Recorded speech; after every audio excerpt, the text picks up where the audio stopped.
Hi, this is Sam Lagana with the Los Angeles Rams. Whose house? You're listening to the Los Angeles Rams UK podcast. Undenied worldwide. The Los Angeles Rams. It doesn't get any better than this. Let's go Rams!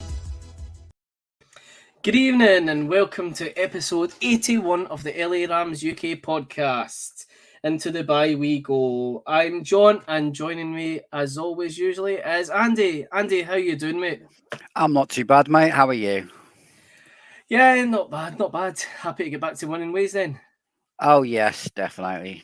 You know, a good, perfect way I think we all wanted, just to get into the bye with a win, be 500 and just see if we can move on now from here.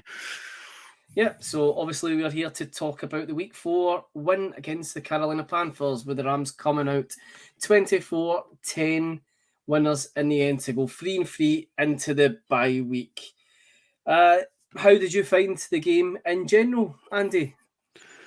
It was one of those games that you started to get that feeling it was going to be one of them banana skin games that we all seem to have. But in the end, we got the job done. It wasn't our best performance, against a team that you look at their record, we should have probably been a lot more comfortable. But we got the job done. We cleaned a few things up, I think. And then it's something that hopefully the team will build up to in the bye week, is maybe get a few little things cleaned up to move on further. Yep, just going through in terms of the game, the main kind of points are essentially were scoring. So probably the main thing to talk about in terms of the scoreline is the fact that technically we only held the Panthers to 3 points overall. Obviously, with the 10 points, it was a pick six for an interception from Matthew Stafford. Apart from that, a few touchdowns, 3 touchdowns and a field goal for ourselves to run out 24-10 winners. In terms of the scoreline, do you think the performance reflects the scoreline, or do you think it's one of those ones that there was a bit more behind it? Because the Panthers are now moved to being one of, I think at present in the power rankings, are ranked the worst in the league. So it is against one of the poorer sides in the league. Do you think that the performance isn't reflecting the scoreline, or is? I think the performance does pretty much reflect the scoreline. I think when they got that pick six, I think everybody was like, oh, here we go again. But I think, we did our job. We controlled most of the play. We didn't really have them looking like that they were ever going to be a threat of anything. And we just sort of, I think, just plodded along and just, we knew, I think we could get the win. It was just a case of, making sure, that we could get some touchdowns, keep time of possession, get a bit of a run game going. And, considering we've had yet another injury on the O-line, I thought, that probably maybe for Stafford would have been a complete another change. I'm going to get whacked again, because their front 4 are a pretty decent pass rush. But it just seemed to be our O-line seemed to settle down and just keep him protected, which allowed him to, apart from that one boneheaded mistake, which was a pick six, I don't think it was the worst game I've ever seen at Stafford, but it wasn't his best either. But you do feel that, this was the sort of game where you could have racked up, 35, 40 odd points with ease. If it had been how the team was playing last year compared to this year. But hopefully, as I say, it's a stepping stone in the right direction that, maybe give the team a little bit of confidence moving forward.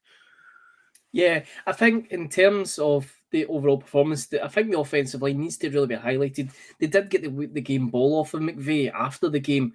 It was a hell of a lot better than it's been in the last few weeks, considering all the chopping and changing. And that is with Noteboom obviously going out, and he's now out for the season. The guys have been totally up against it. And it's been a struggle. There's no denying that. But I think they put in a good, solid performance. They did give Stafford more time on the ball, allowed us to get a bit more play action in jet sweeps, allowed us to actually try and play, which was a lot better to see. And yeah, like you said, the interception for the pick six was, I think, on offense, was the only real negative that I could speak of. And even on the ground, I think we had something like 8 or 9 different rushers, and we didn't have much of a rushing game, but Henderson out there was solid, even only for 43 yards. He did get a touchdown.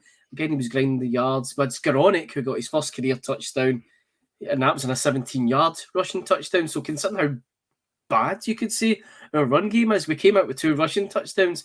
And then, of course, Allen Robinson gets on the board with a 5-yard pass, which was, again, a beautiful fade to that back corner. On the topic of Allen Robinson, how do you feel he played? Do you think it was more like what you and I, myself as well, were expecting to see from them? Or do you think this is just a kind of flash in the pan?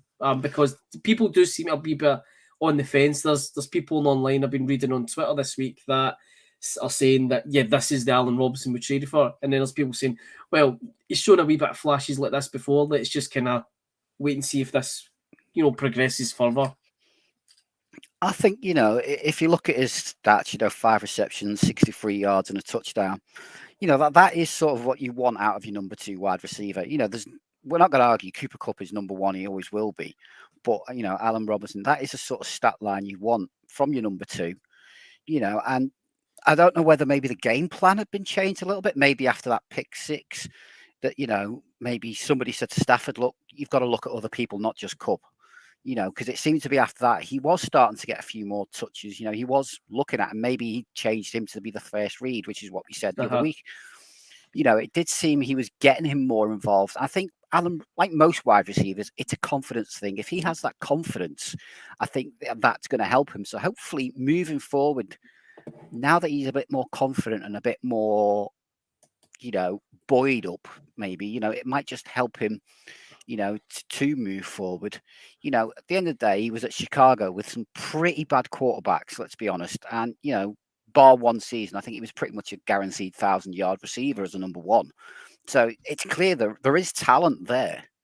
It's just a case, I think, as I say, of McVay and, the offense maybe opening it. And I think as well, I think that Stafford was getting a little bit more time to progress through his reads, maybe allowed him to go from focus on Kupp, because I know I'm going to get hit in 1.5 seconds, to, okay, I've got 2 or 3 seconds, Kupp's covered. Oh, look, Robinson's wide open. I'll chuck it to him. So, I think it was a bit of a combination of everything that just seemed to play well. And let's say, it's still early days with Robinson. We need to see this consistently on a week in, week out basis. But to be honest, I was quite pleased with the shift he put in. Yeah, and just like you're saying there, but I think going back to the offensive line gave Stafford more time on the ball. And I think that I do agree that allowed Stafford to also read the play as it develops, read the defense more, and allowed them to actually find Robinson. Because the other interesting one is, up until this point, the receiving stats is usually Kupp, Higbee, 1 and 2. Kupp was 7 for 8 for 80 yards, no touchdowns. Higbee was only 1 for 7 off of 2 targets, and Higbee has been consistently the number 2 receiver in all of our games. So I think that kind of shows you that because he's had the time to look up, it's there's Robinson there, he's there, and it's gave Stafford the chance to actually get him involved in plays. And like you said, I think we need to see consistency from him. We need to see this week in, week out. Maybe the bad side of this is he's put in a good shift against the Panthers, and then we've got a bye week. So there's two ways it could go. We're coming out of the bye week against the 49ers. So there could be it's a tough game for him to then pick back up on, or it could be ones he could go back away and then actually work more with Stafford, because even though we've got some players coming back, we've got the offensive line makeshift now, the way it's going to stay so hopefully during the bye week that they can work more and Stafford can kind of learn more about how Robinson can work with that in front of him. Yeah, I think as well, going back to Higbee, watching the game, I think that was more as well. McVay realised he had to give the offensive line that bit more help, so that he was keeping Higbee back to basically as an extra blocker almost to sort of defeat the Panthers pass rush, because, they've got, like I said, Derek Brown, Brian Burns, they are some decent, pass rush players. They are good players, and the fact that we kept them quiet, obviously I think that maybe was an adjustment that McVeigh's made. Is I've got to give them some help. So, right, Higby, you stay back and just basically get up there and just help on the blocking, wherever side Brian Burns is on. You go that side and you just help block him up to make sure that we can keep Stafford upright. Because as you say, his stat line, I think it's the lowest we've seen for quite some time. But looking back at the game, and it was a lot of him basically he was basically an extra offensive lineman for most of the game. Yeah, definitely. Elsewhere in the offense, we saw Malcolm Brown get back in the game properly. He got 7 touches for only 15 yards, and rookie running back Ronnie Rivers, who on the Discord channel we've been trying out different nicknames for. The obvious absence there is Cam Akers, and I'm going to park him for now because I think we'll come to it when we're going to talk about the bye week. But in previous weeks, we've obviously seen Ben Skowronek play that fullback role. Ben Skowronek came away with his first career touchdown for the Rams this week. Were you surprised it was a rushing touchdown, his first career one was for us, or would you have expected it to be a passing touchdown?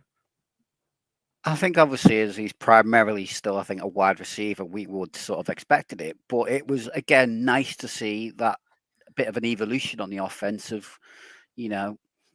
We're all used, I think, to Cup doing, jet sweeps, taking the ball, running out the backfield. So it was nice for him to sort of switch it around and give Skowronek, maybe that chance to take up that role. And again, it's something else now that defenses are going to have to start watching. So it may help in the long run, again, reduce their pass rush because they're not going to start blitzing if, oh, hang on, it's just gone to him. He's gone outside and he's disappeared. They're going to have to get somebody now to try and, potentially cover that move. So, it was a good play by, to be honest, that's been drawn up by McVay in the offense to, use him in that role. But, even though as a receiver this week, 5 receptions for 40 yards, that isn't, I don't think we've really seen that stat that many times from Skowronek, and it seems to be, as the weeks are going on, he is becoming that more of a focal point to the offense where he can play that fullback role. He can now, obviously, as we've seen, run it out the backfield himself, and he can still get out and make some catches. So, it's going to hopefully help the team moving forward. That's another wrinkle and another option that McVay, everyone acknowledges he's an offensive genius. Maybe this bye week now will give him, okay, well, he can do that. So I'll put this playbook here and maybe, make those mid-season adjustments to sort of open it up a bit more for him and to see what he can do. So hopefully it'll keep going that way for him. Yeah, and just to quickly plug, Ben Skowronek is our featured player of the week. So if you check out larams.uk, you can check out the article on Ben Skowronek. And if you've not read any of the articles that's been put out, our player features are basically this where they've came from. It's mostly guys so far that are only a few seasons, 2 or 3 into their career with the Rams. With Skowronek, one of the things I did find interesting is actually labelled more as a tight end he was in college, despite playing wide receiver. And he has been known to rushing through college as well, which I think we did speak about previously, was something that we've seen. So, I mean, for me personally, absolute over the moon for him, delighted him. His dad actually liked the tweet that we put out with the article. So hopefully Ben's seen it himself. It'd be good if we get to see it, to see that we've shown him a bit of love. We've shown him a bit of love on the podcast a few times so far, but also on our website. But just when you're talking about the jet sweeps, the other player maybe we need to mention here is Brandon Powell, because he was quite effective in the rushing game as well. I mean, no, it was only 3 for 13, but it's been noted the speed that he ran at, well, I think it was something like 20 miles per hour or something like that. He was noted as being quite fast. And I think, like you're saying about Skowronek, given an extra dimension because defenses only expect Cup to run jet sweeps. Skowronek's now shown he's capable of, coming into that kind of play. I think Powell is as well. Do you agree? Yeah, I do. Powell's one of those interesting ones. He was a running back. He started off as a running back in college and then made that transition to wide receiver. So, he obviously has that running back skill set. So, it makes sense to use it. Let's get him going. I was quite chuffed with the shift.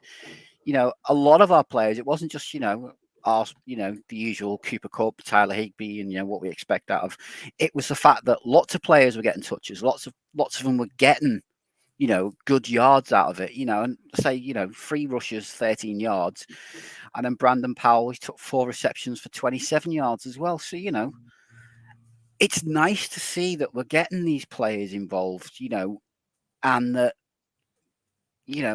it's going to work. Obviously, teams are going to start picking up on these things, but the more options we have to play about with teams, and well, hang on, he's there, who, it's only going to help the team. As I say, it's going to slow down pass rushes. Teams are going to double think. Oh, we better not blitz on this one because Powell, Skowronek, Cooper Cup, they're all there. Hang on a minute. What are we going to do? So anything that can help this team at the moment, especially with our offensive line issues, is a massive boost. And as much as I think sometimes we've given McVay a bit of stick, it's nice to see that he is actually looking at the issues and thinking and ironing out these wrinkles and going, right, well, our usual offense of what we expect isn't working. And it does seem like he has made a few adjustments here and there to get more involved and to get a little bit more creative with how the offense is running, and that's good for us. It really is good. It's nice to see that he is actually sitting down and making different changes, and maybe he's looking at his other offensive staff and saying, give me ideas that you've got, so it's good. It really is quite a nice thing. Yep. Just moving over to the defense. So, like the main thing, like highlighted, was the defense held the Panthers to only 3 points, with the exception of the Bills, where we gave up 31 points. We've held every single team we've played against through weeks 2 to 6 to under 20 points.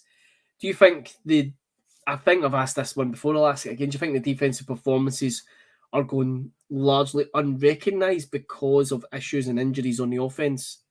Yeah, I think it is.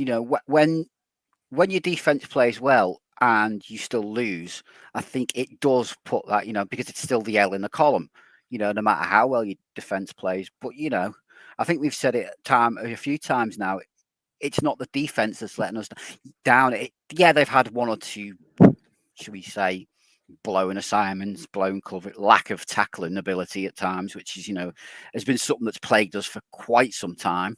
But, if you look at the stat lines, apart from, as you say, week 1, the defense has pretty much done its job. It's just that the offense hasn't been able to fire. But as you say, as everyone says, it doesn't matter how well your defense plays. If it's a loss, and that's the end of it. The defense doesn't get that love that, I think it does deserve for, let's be honest, keeping us in most games as the weeks are going on, and yeah, we've just got to, get the offense firing. I do think the team will be okay with the way the defense is playing. If we can just get that offense going and start getting, consistently points on the board, and get our red zone offense going again, and everything that we need. I do think this team is actually still built potentially to, not saying win it all because we know how difficult, but is, to win the division. Yeah, win the division, get to the playoffs. Obviously, once you get to the playoffs, it's it's a free for all, as we all know. But there is no reason with how this defense is playing that if that offense just gets itself going a little bit and consistently puts points up, that we can't be a playoff capable team and have a good deep playoff run. Yep, in terms of the defensive performance, like as we're saying, it was a good performance, holding them to 3 points. I know they're one of the poorer teams in the league, but I mean, last year the Jaguars were the worst team in the league, and they still scored a touchdown against us, whereas the Panthers couldn't.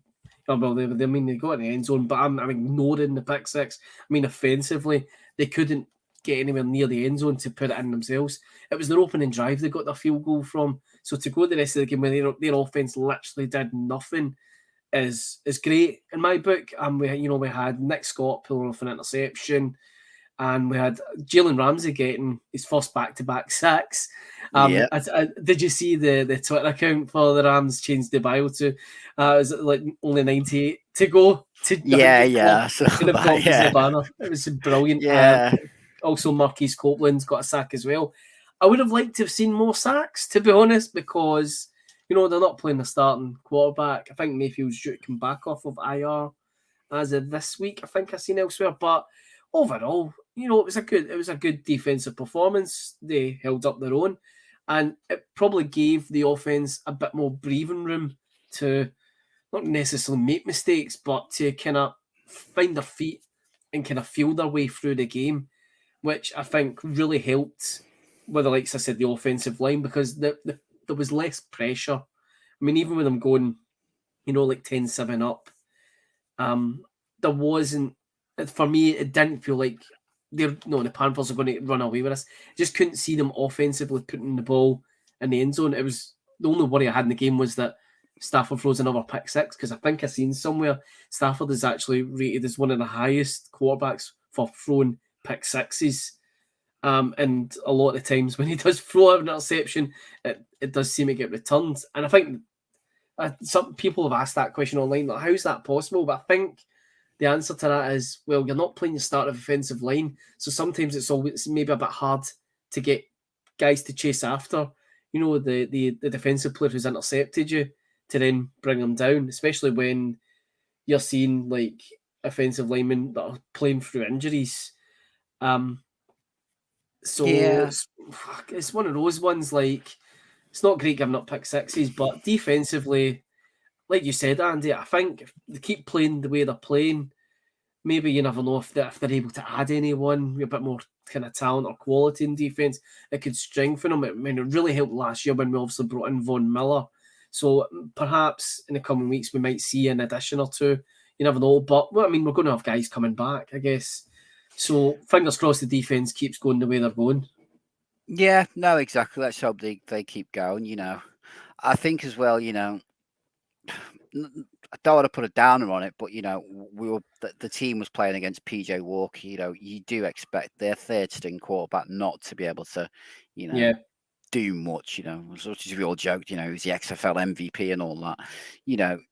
If you never felt like he was going to light the game up, it was a case of, and as I think we saw, they had a few early decent runs with Christian McCaffrey, and then basically it was like, right, stop that, shut it down.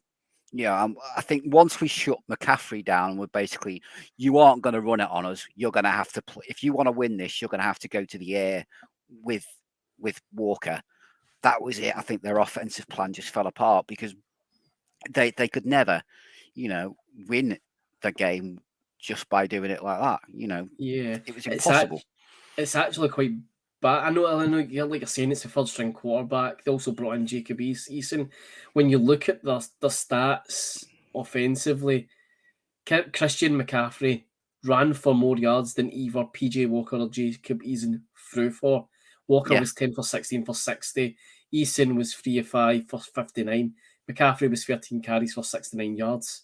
Like you said, once we shut McCaffrey down, that was it. It was...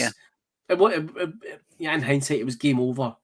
McCaffrey was also the leading receiver with 89 yards off of 7 receptions. So he was essentially the only person who would have been capable of scoring and winning the game for them.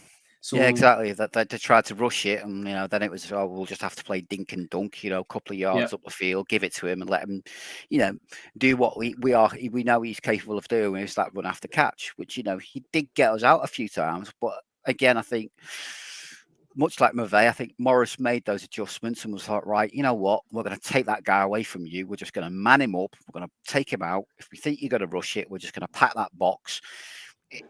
When he comes out, we're going to stick a spy on him and basically just tail him. And that was it. We shut that down completely. And, that was the end of it. And I think, we did well with that game plan of take away the weapon and make it, much as we've said before, with the likes of Garoppolo, put it on his arm and, you're likely to lose. And I think, that's exactly what we ended up doing. We gave him some early success. We adjusted and was like, right, it's on you now. Let's see what you can do. And no offense to the guy. He wasn't, he's not at that level where he should be beating our defense in any way, shape, or form.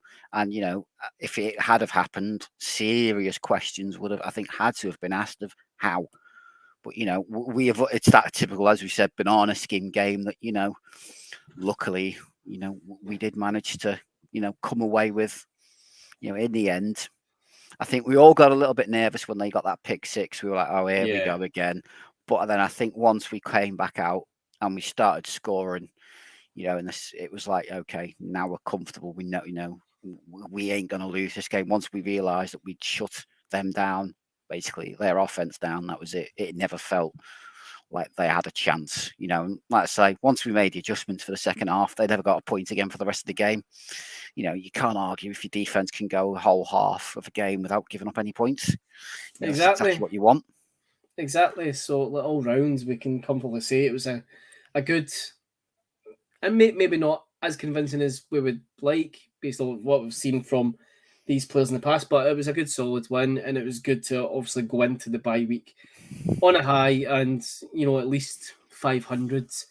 So just looking elsewhere in the league this week. So did you watch Red Zone or any of the other games this week, Andy?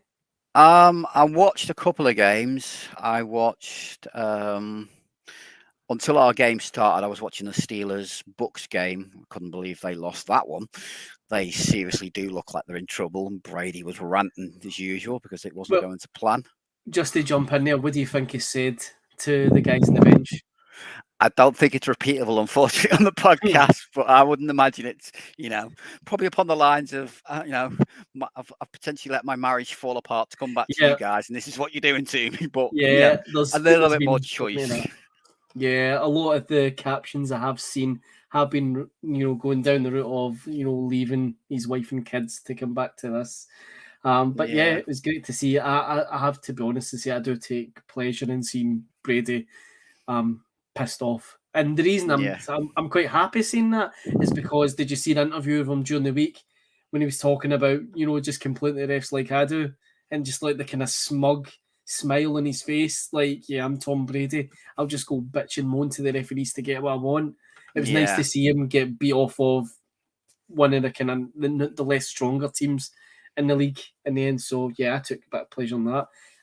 What other games did you say? You said you watched the Steelers-Bucks. What other ones? I watched the Philadelphia-Dallas game. That was a good game. I think. Do we have to start looking at? I think everybody's been a little bit thingy on Philadelphia because they do have a little bit of a cupcake schedule.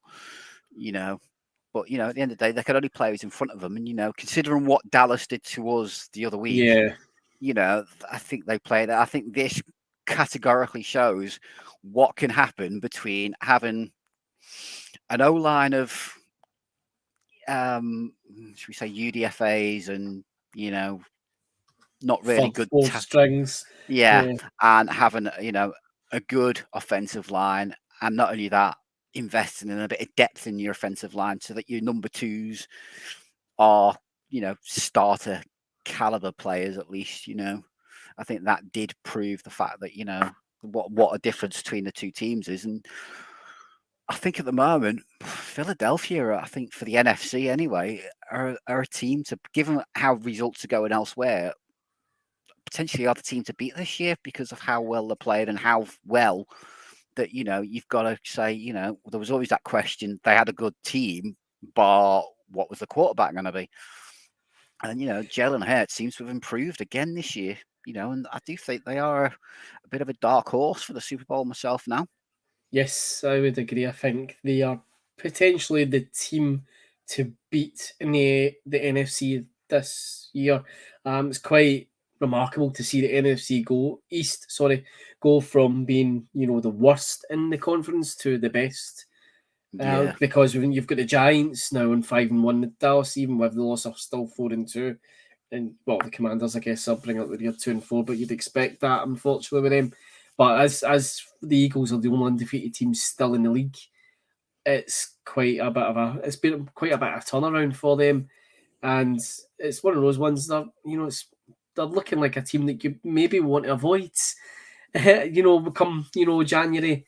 Elsewhere in the NFC, you've got the Packers lost this week In fact, the Jets. That was brilliant. You know? I don't like Rodgers, so every time he loses, it just pleases my soul that he loses, and it's the way he's losing. And I think a lot of Packer fans now are getting to the point where they have just had enough. Yeah, not so much of it's the front office and the lack of, as much as we complain about, we have issues on our O line, that they have problems clearly that they just don't know how to draft. Or either draft a decent wide receiver or, spend the cash to actually get a decent one. It clearly proves that this offense was Aaron Rodgers, Devontae Adams, and that was it. After that, they're literally struggling. So it was nice to see. Yeah, well, Adams is going to Raiders, and it's one of those ones. Adams is a great receiver, but he's not looking to be that great. It looks to me a case of that. Not Rodgers has made him look better. I think it's a Stafford Cup scenario where it's a pairing that works extremely well and brings out the best in both. I think because they've now been separated, it's diminished. Adams is still regarded as, he is capable of being the best, but he obviously needs a much higher caliber of quarterback to bring the best out in him. Which I guess for some people, some people can look at that and think, because it's a shame. But, considering how last year that even with the record-breaking season that Cup had, they were still putting Cup down behind Adams. And it's like, no, this guy's just totally came out of nowhere, and there's stuff that he can do out there that no one else was doing. Yeah. So, for me, like, no, you can't just say someone is always going to be this good. You're only good as you can be with the guys around you, I guess. But let's be honest, like everyone else, he's a year older. He's had a few injuries himself. It does start to take. It can be that it starts to take effect. After a while. Yep, I'm looking elsewhere at some of the results. The Broncos were bloody on prime time again this week. The next time they're on prime time is against us. I think I read correctly at Christmas. But everyone is getting sick to their back teeth of watching them. But one thing that is kind of coming out of the Broncos is Wilson. Wilson just doesn't look like the quarterback he's ever been before. For me, watching him, he's average at best looking at the Broncos. And I don't know if that's because of the system he's running in or whatnot, but I don't know. The guy just seems to be totally in a different world from everyone else. The jokes about him constantly going, like Broncos country, let's ride, and like you've seen the pictures, some of his teammates staring at him like with utter contempt.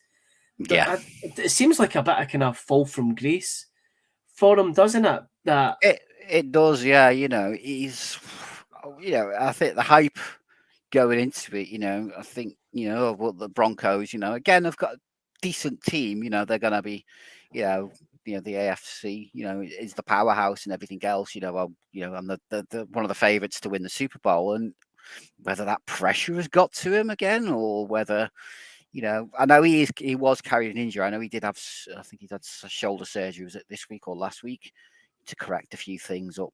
But as you say, I think it's a new scheme, it's a new system with a brand new head coach. It's his first, I think it's Hackett's first head coaching job. So, I've seen some fans say, as much as Wilson is looking, some are poor and everything else, some of the play calls that are coming through from, Hackett is like head scratching themselves, which, is obviously not going to help. But yeah, and considering it's more so what's happened on the other side is that he's left, and all of a sudden, the Seahawks have gone from, what was supposed to be the laughing stock of the league to, they're still banging in wins, and Geno Smith looks, I've seen a few things laughing and joking, but Geno Smith for MVP. I've seen that too, yeah. Yeah, you're kind of like, what? Have I gone down a different parallel universe here or something? Yeah, it seems to be one of those ones the Seahawks have won out of that by getting rid of Wilson. Yeah. I mean, even last year with Geno Smith, even when he came in, when Wilson got hurt against us, like they did say, like he is a decent quarterback. So I mean, I guess he's getting the room to kind of grow, I guess.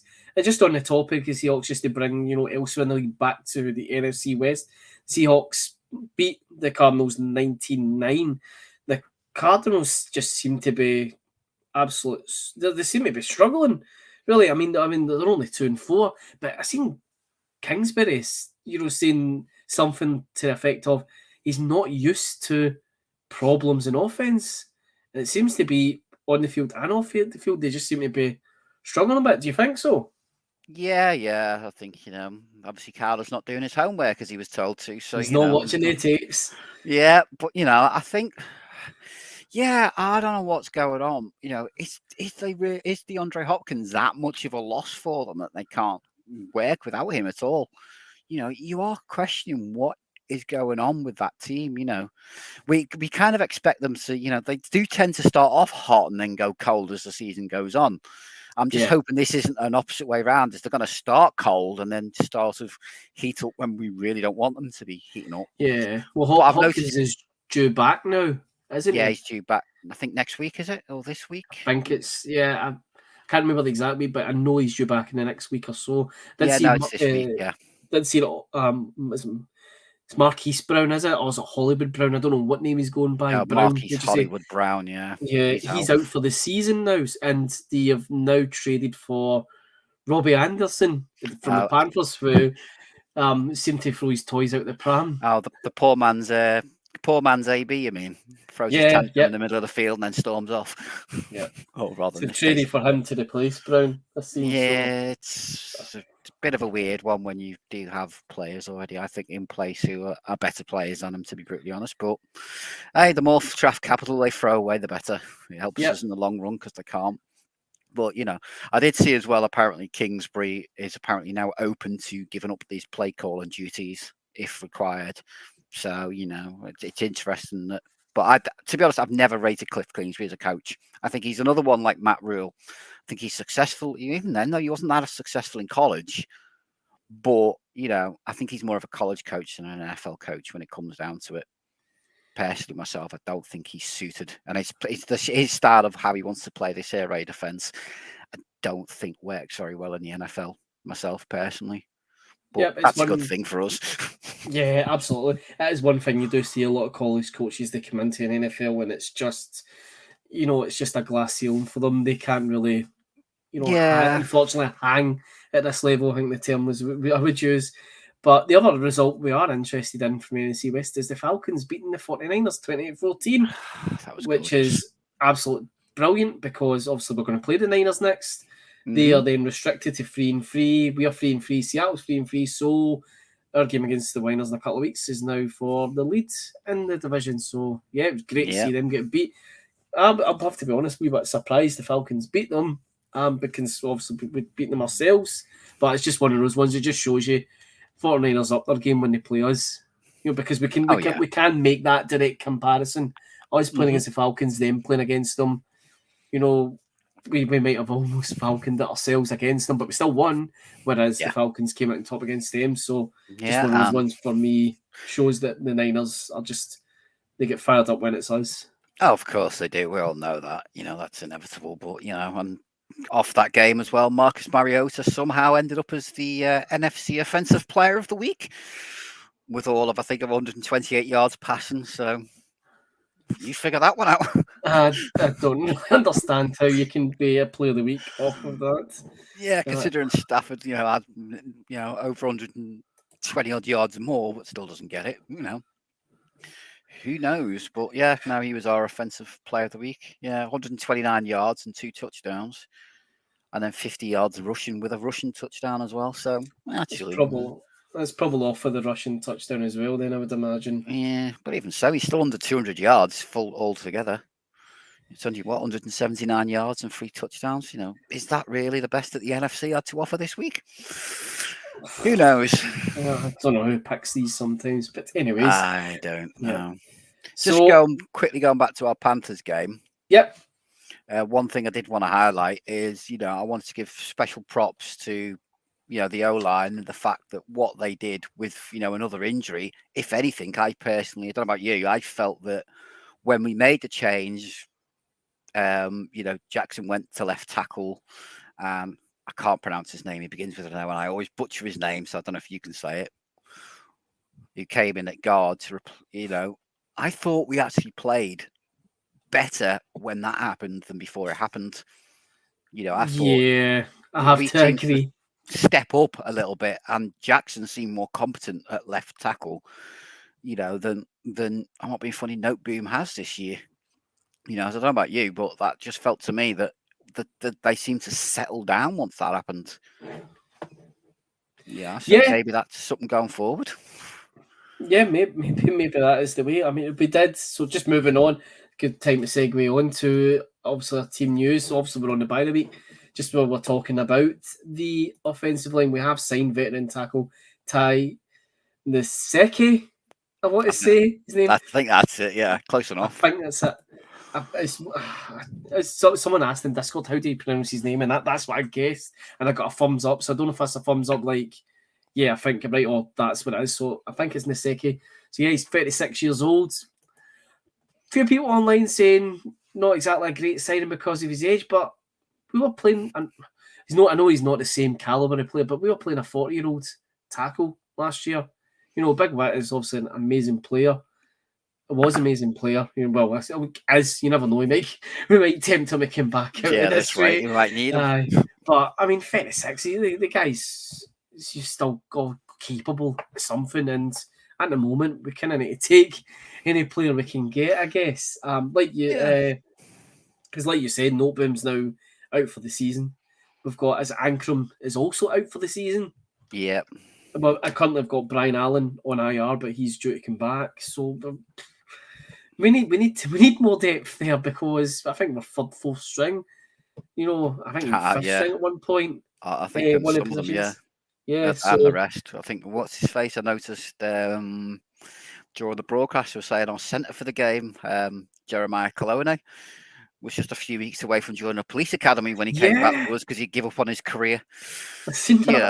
And give the guy credit where credit's due. He has come in, and I don't think we've missed our centres. I think he's been okay. He's not made any major boo-boos and mistakes. They seem to have. He's come in and just sort of done what we expect. He's not, he's not going to be up there with the world's best in the game, but I don't think he's played as bad as we expected him to, and fair play to them. That's what I say. I think this week, we do have to give them a little bit of love because of it's more changes, it's more things, and that I thought they played well, but Niseki, we'll see what happens with him. We do still have, obviously, the one I'm surprised at is that we didn't bring Matt Scorer, and I don't know what's going on there. He keeps getting elevated, but we don't seem to be using him, which is a little bit questionable. At least he has starting experience at numerous positions, but maybe he's just got to get up to speed with the playbook or something. I don't know.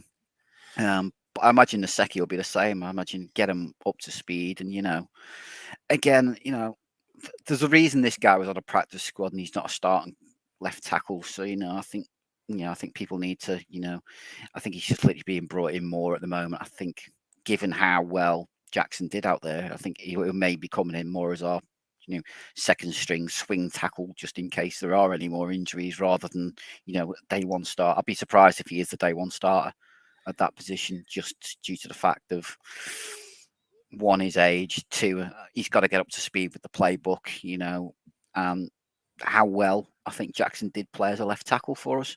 He played pretty well, I thought.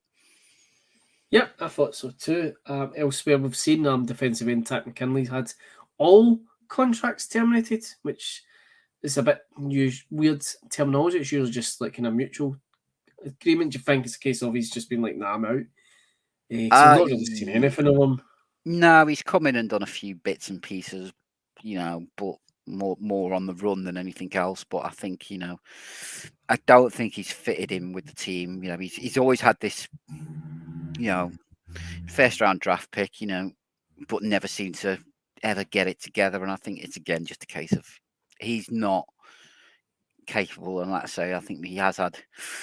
Obviously, we all saw the public spat on the sideline with, I think it was Justin Hollins a couple of weeks ago.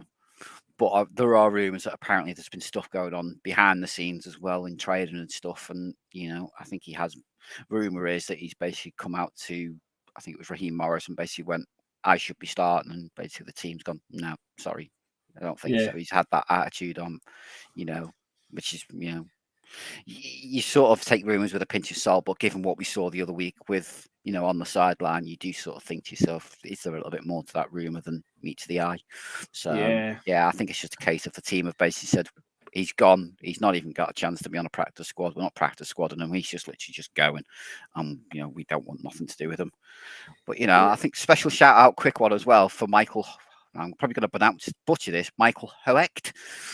He's a defensive lineman who, caught the only kick return and ran it for 22 yards and seemed to do better than we've done for a while in the kick returns. Maybe that's our plan now going forward. Stick him back there and let him run it, because he seems to get quite 22 yards from a defensive lineman. And he's a big guy as well. I think he's like 300 pounds. It's fair going for a guy of that size. Yep. I'm like half his weight, and I probably couldn't even run 22 yards for that without getting a bit out of breath. Yeah, well, it couldn't do any harm, I guess. So, the other big talking point is during the week. It's now being confirmed that the Rams will attempt to explore trade possibilities with running back Cam Akers. Now, we've obviously talked at length in the past, well, in fact, since the season has started, about Cam Akers, his role within the team, and what the hell's actually going on with him. So the big question really is, will he actually be traded? Will there be appetite for anyone to take him? Or is it going to be a case of he's going to be an add-on for, with whatever draft capital we've got for someone else? It's difficult to say at the moment. I think he has it. We know he has the talent when he puts his mind to it. We've all seen it. It's just whether teams are willing to take that chance on him. And to be honest, I can see if he's likely to be traded, he's more likely to be in a package for someone. Yeah, I could see it maybe being Cam Akers and a 5th or a 6th round pick for maybe, a player and maybe a 7th round pick from another team. I don't see a team outright trading for him. I think it may be more a case we'll shop him that way, to maybe bring potentially somebody in. But, McVay has said that, if they can't trade him, he's not done. They will still try and work things out with him. But, again, we're hearing rumours. I think it was Jordan Rodriguez said, he basically stormed out of practice the other, last week. Wednesday. Yeah. Just, I'm done was the quote that seemed to get around. Maybe he's been called out, or he feels he should be the number one, and the team's like, well, no, we're going to go for that rotation, hot hand, whoever's the hottest, and he's just maybe his attitude's got a little bit much, because it just seemed weird. We had all that come out, and then a couple of hours later, I think it was on Instagram, he's posting all LA stuff and adverts for, I think it was American Air via Los Angeles. It was linked to the team and everything else. And since then, and then he's putting other cryptic quotes up like, believe in God, I believe in yourself and all this sort of. So you're starting to think, is it an attitude problem? Maybe his attitude's just got a bit too much, and he's decided, you know what, this isn't working for me. This isn't working for the team. Is it best now, like I say, cut all ties, move him on, and just move forward? Hopefully we might get Kyron Williams back in a couple of weeks, or maybe potentially, we've brought Malcolm Brown in for a reason. But then, as we say, we've seen things, Brandon Powell coming out of the backfield, Benny Sco coming out of the backfield, and even Tutu Atwell had a rushing attempt this week for 9 yards. There are other players out there who can maybe allow us, as we said before, to get creative with the team, and maybe, okay, well, Akers is gone, so we'll figure things out between us. And I'm sure there's still, obviously, we've all had the Rams are in for Christian McCaffrey rumors. I would be extremely shocked if we'd ever trade for him. I don't think it's worth it, personally, myself. He's a good running back, but to me, running backs are either easily replaced. We can go out on the free agency market tomorrow and grab one off the street if we need to, that could come in and give us serviceable thing. The only thing that does worry me is obviously we all know Henderson has an injury history. He seems to be one of those players. He's always going to miss a few games a year because of bumps and injuries, whether it's how he runs. I think it's just his running style and how he is. So that is the only thing that worries me, is that if Henderson goes down, we may struggle, because I don't think we have anybody else that can take over that role, as what I assume now. Henderson to me now is clear running back one. Yeah. For the time being, until somebody else, until maybe something happens between now and then. But yeah, I think the rumours for Christian McCaffrey, do you know what? I think it would be the biggest shock in the world for me if that ever happened, because I don't think the team values to spend that sort of the draft capital he'd need and his contract. I don't think he could afford to bring him in. I think more likely Brian Burns would be the more likely one of the two. Yeah, rumours. Panthers have said they want multiple first-round picks for McCaffrey. And the reason they're saying that is because I think they've accepted their position. They want as many picks as possible to rebuild. Oh, yeah. And if it means giving up, better players, then they want good picks for them. If the Rams say where to trade, and when you're talking it'd be a couple of years down the line, the first round picks, if they were to do it, the Panthers would probably say no, because they want first round picks now this year. The next two drafts basically is what they're saying. So we couldn't give them that. I don't like.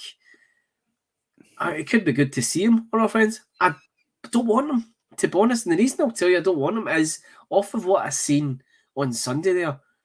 Like you said yourself, Andy, we could go out in the free agency market and pick up a running back to do whatever it is we need to do, because we for years, it's in fact it's post Gurley, we've been a rotational running back. That sort of system. We've had three usually where we'll rotate round. Yeah, and that it works for the system one. It's not great. I would love to see a running back who's like, the likes of going back to like Steven Jackson, even Gully before his injuries, consistently getting 100 yards a game. I would love to see that again, but it's not feasible for us at this moment in time, because we've not got the capital and we've got other problems to address elsewhere. Yeah, I think the guys we've got there, Henderson is I've always said it. I said it multiple times last year. He's a great solid hand. He might only get you 2 or 3 yards, but he'll fight for those 2 or 3 yards. He will absolutely grind his way for those. And like you said, he'll take bumps and knocks, and he might take injuries. We've got Malcolm Brown to jump in there as well. We've shown that Skoranek can provide good blocking. So you could get him in the I formation to block, to help our running backs. You can run him in jet sweeps for rushes. You can run Powell as well. You said that well as well. Forgot about him. You're right. I think it was Atwell. It recorded 21 miles per hour, I believe it was, in his rush.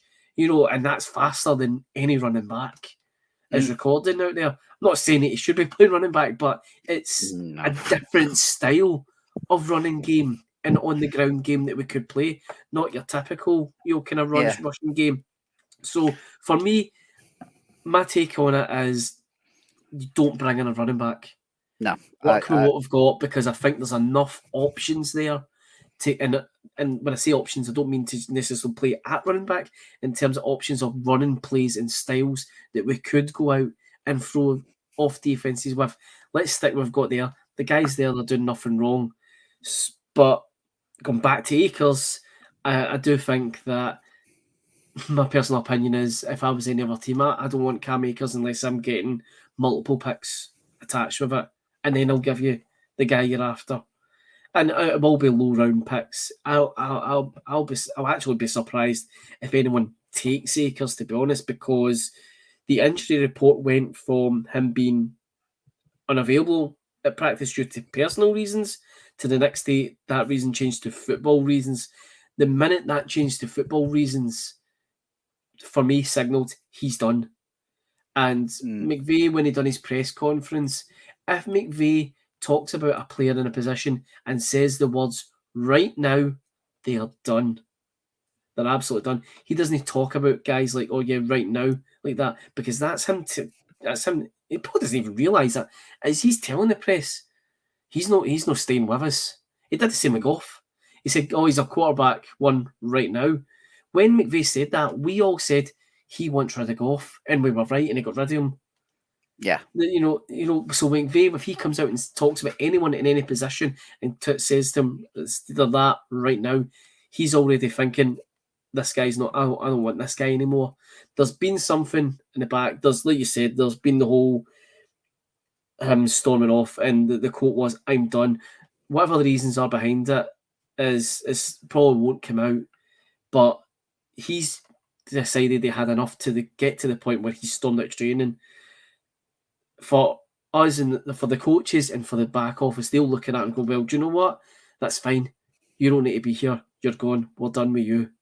And it's one of the ones I'm kind of done with Akers, to be honest, with that. And I hope he will be traded. I don't really want to keep him because I don't think there's a need for him in the team, because the other guys kind of showed capabilities of doing what Akers could do, basically. Yeah, I think as well, you don't want that sort of person in your room that's already got that toxic the negative environment. influence. No. Could you see if we don't get a trade partner for him come the end of the trade, we just cut him? Could you see him just going, you know what, we'll just cut you instead and get rid of you? Yes, absolutely. I believe they'll just, not waive him, they'll just terminate him, I guess, and not be whatever hit or whatever, they'll take it. I could legitimately see them do that. Yeah, I can see it being done, but I can also see he may be a bit of a piece. He's what third. He was a third round pick for us. So knock him down to equivalency for fourth. Maybe. But again, I'd rather our pick if we are going to obviously trade for players. I think the glaring obvious one is we have to trade for somebody on the O-line, because again, like I said a few weeks ago, if your offensive line is rubbish, which all right, we had a good game this week, but we've seen what's happened previously, with the Niners and the Cowboys. It doesn't matter. You could have Christian McCaffrey back there. If he's not getting any push from the O-line, he's not going to go anywhere anyway. So what's the point? I'd rather that money was invested in the team's needs, which the most glaring, obvious need is the line. And as I say, we've got Williams to come back hopefully in the next week or two. Everybody, when we drafted him, he was raving about what a good back he is and how, his. All right, he had a little slow 40-yard dash in the combine, but he's one of these players that seems to be, the game tape doesn't match up with his 40 time. He seems a lot quicker on the field than he does, running that 40 time. So I think he will give us the speed element. Henderson's more, as you say, that punch it, get us, unless he gets a really nice big hole and plenty of space, he's more going to be that grind the 3, 4, 5 yards out. He is that. Whereas Williams can be that, what we expected Akers to be, with that burst of speed, that quick step and go, and make a hole that, that would be shut down for 4 yards. His speed and his slippiness, all of a sudden, it's turning into 8, 10, 15 plus yards and can get those, big home runs that we want in the offense. So I think, that's what we need to look at going forward, is look at Williams, give the guy, get him back, see what he can do, and maybe, this might be a refreshing change of, that we can then have that 1-2 punch with Henderson, Williams, plus Williams, obviously, as, he can come out the backfield and catch out the backfield very well as well. He does run some really good routes and he has good hands for a running back. So, he can add that extra dimension coming out the backfield as well, of it's another target for Stafford that, he can pass that ball, and do, pass that ball to him at 5 yards in front of him and then let him weave his way through for another 5-10 yards to get you those first downs when you need it. Yep. Well, I guess we'll just see how the kind of bye week comes over, because I'm pretty sure that, just to kind of move on to our questions, though obviously, like you're saying about, like, say, kind of Williams looking to come back, we'll get a better picture next week of who will actually be back when we preview the Niners game. So just moving on to our questions we got this week. Mark Preslin asked, what do you think that McVeigh changed / adjusted for the improved second half offensive display? I think, as we touched on earlier, mate, he got a little bit creative with people. He got creative with Ben Skoranek. He got creative with Brandon Powell, Tutu Atwell, and even with, obviously we know what Cooper Kupp can do, but, he seemed to just get a little bit creative. not trying to force these big Hollywood passes that, comes time and time again. And, maybe making Alan Robinson the focal point of the offense for the second half, because he knew Cup was getting double teamed. He'd seen the pick six get thrown up to him, that they just changed everything to basically be right. Okay, we're going to get a little bit more. It's, creative and cute with the offense. And let's see if, we've got nothing to lose. Let's just, this will be like our training game for us. This will be like a pre-season now. We'll change a few things and let's see if it works. And, it did work. So, I think that's basically what I think personally happened. Yep. Lewis Perry asks, do you think that Stafford's play is worrying or not? Seems to be himself 80% of the time, but then throws an errand throw in him that can turn the game on its head. Is it worrying to see this, or do you think it's more down to no run game to go off of and poor pass protection? For me, I think it's been predominantly poor pass protection that's made him have to hurry up his play. He's not been able to read defenses as well. He's not been able to read routes as well, which we've talked about as well. Maybe he's just went to Cup, 9 times out of 10, or Higbee. He's not seen Robinson. But he is capable of those, wobbly passes and those picks, I guess. But for me, I think it's a case of if we can shore up the offensive line, get Brian Allen back, maybe bring someone else in, a bit more experience or a bit more quality. I'm hoping we'll just go back to just seeing, the odd throw that we accept Stafford is capable of. But, the rest of the time it's, we see the Hollywood passes that he's connecting. We see the big plays. We see him getting us down the field and scoring. Moving on to the next question I'll ask you, Andy, is from Millie 8 Rugby. With the trade deadline approaching, do we have anything to add to the pot to entice another franchise to send us an offensive lineman? And how many years into the future are we allowed to trade picks away? I'm not too sure if it's 3 or 5 years into advance we can trade picks. I'm not too sure which one it is. I know it's either 3 or 5. I can't remember which one. Again, I think this rails into can Akers be part of that maybe package? There aren't going to be many out there. I think they're going to be a massive improvement. And I think, it's also our teams, those guys that are currently sat on the bench as their number twos, are they willing to trade these players in case of injuries? Because, offensive linemen are one of those players, they do tend to pick up a lot of injuries, I think, if anything, it's going to be maybe, I think we may have to give up our second or a third rounder and maybe someone like Akers to get one. And I don't think what's out there is going to be that much better than what we've currently got, to be honest. I think it's just going to have to be a case of we have players coming back. We've obviously brought Nasicki in for a reason as, maybe the number one, number two. I personally think number two for that left tackle area, and I think it's just going to be a case of getting people healthy and then go from there. And then maybe, I just don't see us being able to entice teams with the capital we've got to give up anything better than we've already got. And I think the team probably wouldn't surprise me if the team's already looked at that already down the line, to be honest, and have looked and have maybe made a few phone calls here and there to see what's out there. Yep, great. That wraps up our questions. So the last thing we just need to do before we wrap up here is give us our LA Rams UK Player of the Week. I'm kind of torn between two personally, and they're both on the offense. You can tell me what you're thinking if you agree with them. I was tempted to go again with Skowronek. Gave his first career touchdown for us, and again, I thought he put in another great solid performance. But I don't want to pick him because we've featured him, so he's been given a bit of an accolade by being a featured player of the week. So who the not player actually? I would like to suggest the offensive line as our unit being given our players of the week, because we seem to finally get a kind of offensive line protecting Stafford and allowing us to play a bit more like what we're used to. Is there anyone else you would like to put forward for Player of the Week, or do you think the offensive line deserves to be that, mentioned or named as our players, I guess, of the week? Yeah, I think the toss up between me, just like you, would be Benny Scow or the offensive line. I think personally, the offensive line for all the changes, the injuries again. I thought, like I said earlier, once the injuries happened, we seemed to actually, I don't know whether it galvanized them or something, but we actually, and the adjustments, but we seemed to play better. So, yeah, I'm going to give it to them, I think, just because of, they have come under a lot of stick. They are, third, fourth, fifth string players. They're literally coming off the street, and this week they put in a good shift for us.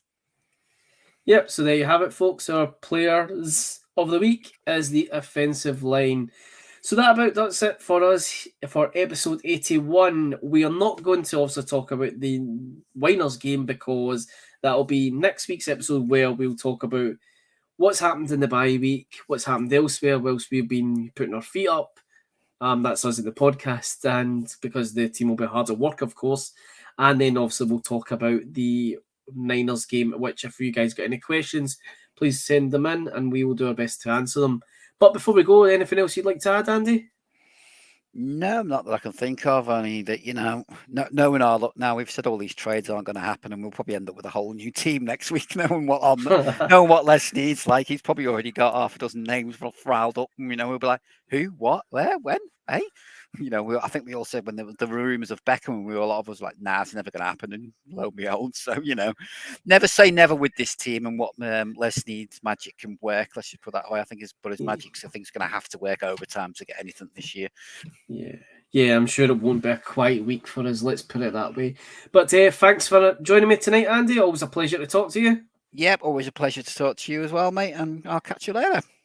Cool. And as always, folks, thank you very much for listening. Keep following us on Facebook, Twitter, Instagram. We've also got a YouTube channel, which I'll let you know if you're listening to this on Spotify or iTunes. This episode did go out live on YouTube, and hopefully in the coming weeks you'll see more content be put on YouTube as long as we haven't buggered this up. So thanks again, everyone, for listening. Hope you all enjoyed this episode, and we'll catch you next week for episode 82. Thanks and good night, folks.